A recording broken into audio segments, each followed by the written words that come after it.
विशाल शर्मा से समाचार सुनिए। वित्त मंत्री निर्मला सीतारामन ने कहा है कि मोदी सरकार का उद्देश्य कर ढांचे को सरल बनाने के साथ ही देश में विकास तथा रोजगार के अवसर बढ़ाना है। लोकसभा में वित्त विधेयक पर चर्चा का जवाब देते हुए वित्त मंत्री ने कहा कि सरकार ने पिछले एक दशक में कर ढांचे में बड़े बदलाव किए हैं। उन्होंने बताया कि करों में बढ़ोतरी किए बिना सरकार अधिक पारदर्शिता के साथ नियमों के अनुपालन को आसान बनाते हुए एक सरल कराधान व्यवस्था लेकर आई है। मध्यम वर्ग पर टैक्स के बोझ के विपक्ष के दावों को खारिज करते हुए वित्त मंत्री ने कहा कि 2023 में व्यक्तिगत आयकर के स्लैब को काफी उदार बनाया जा चुका है। उन्होंने कहा कि सभी करदाताओं की कर देनदारी 37,500 रुपए कम हो गई है और इसका मध्यम वर्ग को फायदा होगा। वित्त मंत्री ने कहा कि इस बार बजट में वेतनभोगी कर्मचारियों के लिए नई व्यवस्था में मानक कटौती को 50,000 रुपए से बढ़ाकर 75,000 रुपए कर दिया गया है। वेतनभोगी कर्मचारियों को इससे 17,500 रुपए तक की राहत मिलेगी। खेल मंत्री मनसुख मांडविया ने कहा है कि भारतीय ओलंपिक संघ ने पेरिस ओलंपिक में पहलवान विनेश फोगाट को अयोग्य करार देने पर विश्व कुश्ती संघ में विरोध दर्ज कराया है। श्री मांडविया ने आज लोकसभा में कहा कि सरकार विनेश को सभी प्रकार की सहायता प्रदान कर रही है। उन्होंने कहा कि प्रधानमंत्री नरेंद्र मोदी ने भारतीय ओलंपिक संघ की अध्यक्ष पीटी उषा से बातचीत की है। डॉक्टर मांडविया ने कहा कि भारतीय ओलंपिक संघ से इस बारे में सभी संभावनाएं तलाशने को कहा गया है। खेल मंत्री ने कहा कि विनेश 50 किलो के फाइनल में पहुंची थी और उनका वजन तय सीमा से 100 ग्राम अधिक पाया गया।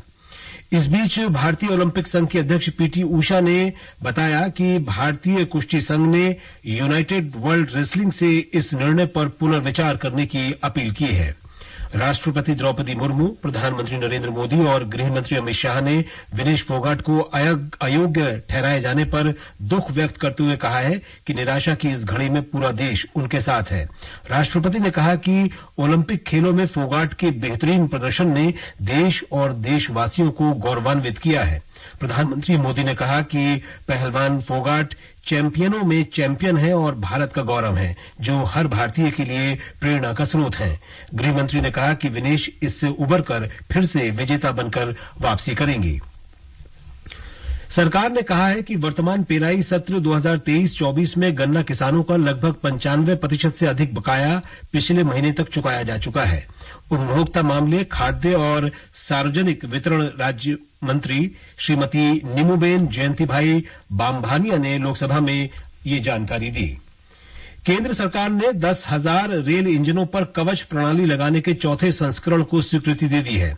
कवच स्वचालित रूप से रेलगाड़ी की गति को नियंत्रित करेगा और दुर्घटनाओं को रोकने के लिए आवश्यकता पड़ने पर ब्रेक लगा सकेगा।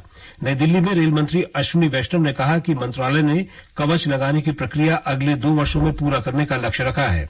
रेल मंत्री ने कहा कि वर्तमान में कवच को 1,465 किलोमीटर रेल मार्गों और दक्षिण मध्य रेलवे पर 144 रेल इंजनों पर स्थापित किया गया है।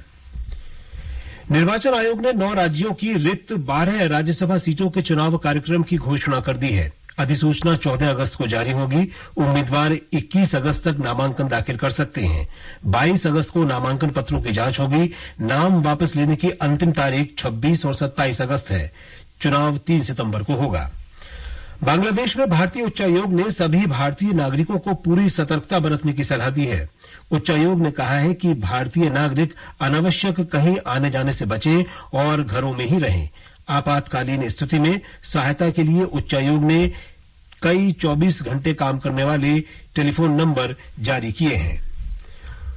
कोलंबो में श्रीलंका ने तीसरे और अंतिम एकदिवसीय अंतर्राष्ट्रीय क्रिकेट मैच में भारत को 249 रन का लक्ष्य दिया है। श्रृंखला में श्रीलंका 1-0 से आगे है। पेरिस ओलंपिक में महिलाओं की 100 मीटर बाधा दौड़ में ज्योति याराजी ने 7वां स्थान हासिल करने के बाद रिपेशाज राउंड में प्रवेश कर लिया है। कल दोपहर रिपेशाज राउंड में वो अपनी चुनौती पेश करेंगी। भारोत्तोलन में रात 11 बजे 49 किलोग्राम भार वर्ग में मीराबाई चानू अपनी चुनौती पेश करेंगी।